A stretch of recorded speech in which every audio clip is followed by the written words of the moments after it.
We are the Sisters of Mercy.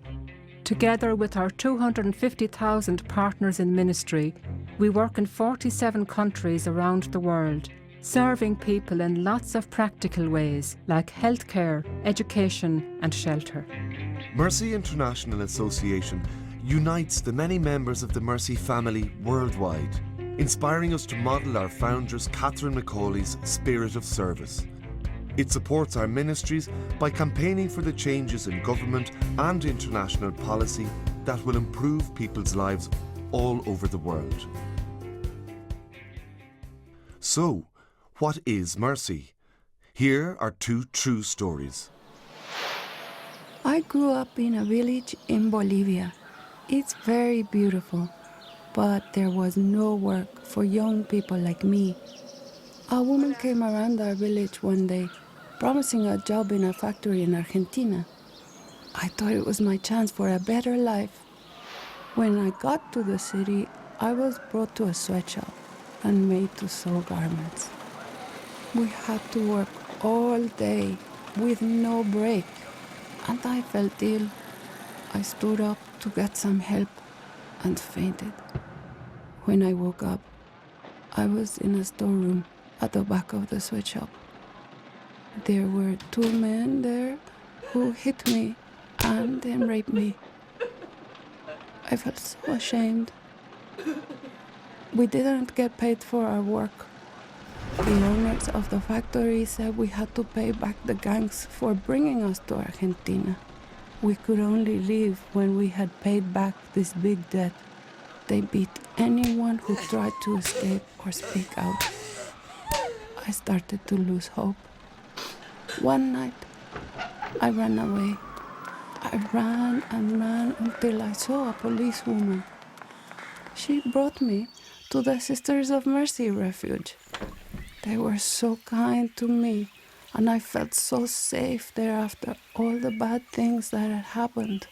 They helped me to contact my family in Bolivia and arrange my travel home. Now I have hope for my future. I'm back in school to get my high school diploma, so I can train to be a teacher. 2.5 million people worldwide are in forced labour because of human trafficking. The system is broken. It's time to fix it. Mercy works with thousands of trafficking victims each year to help restore their freedom.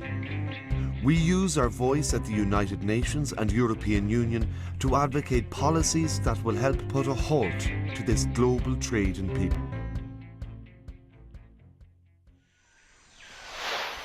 My village is very deep in the jungle, and it is 4 hours by boat to the nearest town.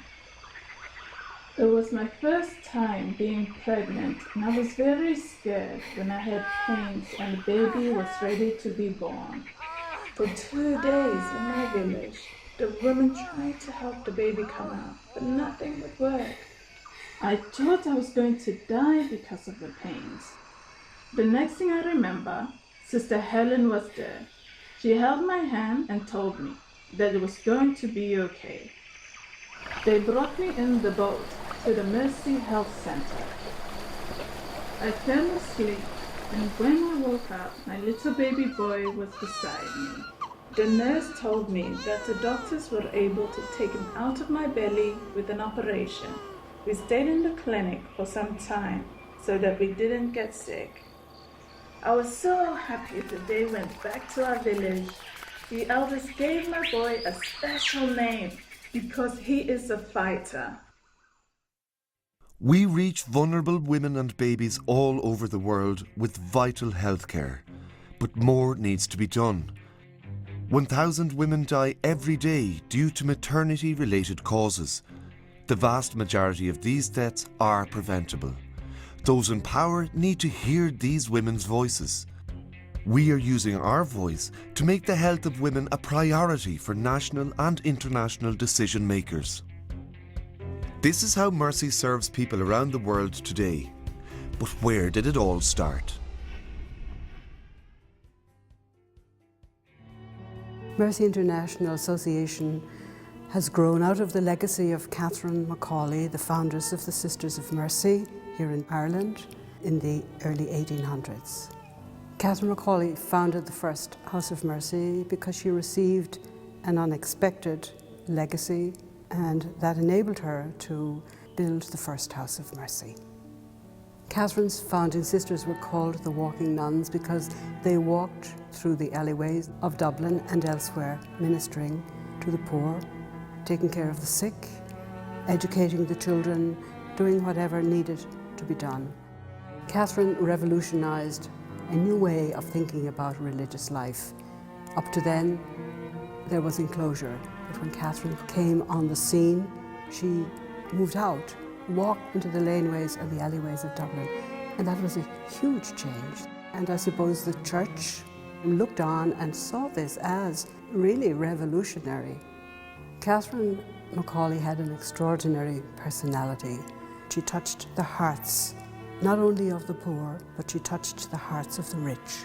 It enabled her to enable others to help in the ministry that she was about.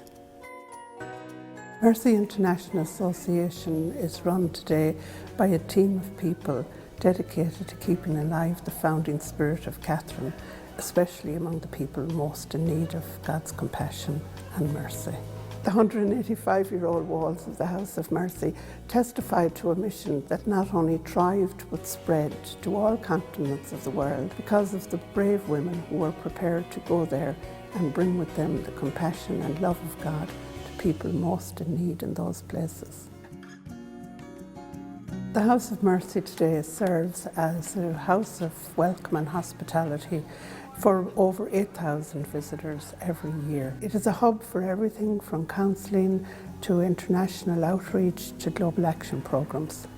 The significance of the House of Mercy for the people who visit here today is that it is a wellspring of nourishment in the spirituality, ethos and charism of mercy. It offers them an opportunity to explore the significance of the mercy story in their own lives. You have the opportunity to continue a 185-year-old tradition by supporting the mission of mercy. You can help build a €20 million endowment fund that will ensure the vital works of mercy continue and the House of Mercy stays open to all so that future generations will be inspired by the spirit of Catherine McAuley in their works of mercy. Your donation will help Mercy campaign for change, helping people all over the world find freedom, be educated, live in health and provide for their children, creating a ripple effect through communities and down through generations. Now is the time to take action. Visit mercyworld.org/donate